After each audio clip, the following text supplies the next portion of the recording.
नमस्कार, मी पंजाब हवामान अभ्यासक मुक्काम पोस्ट गुगली धामणगाव तालुका शिरूर जिल्हा परभणी. आज आहे 18 मे 2024.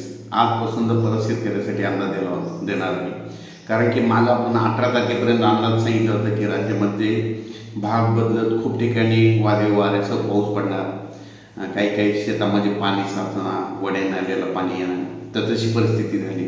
पण आता यानंतर आता शेतकऱ्याचा आता नेमका भुईमुग काढणं चालू आहे. मग शेतकऱ्यासाठी खास करून हे अंदाज देत आहे.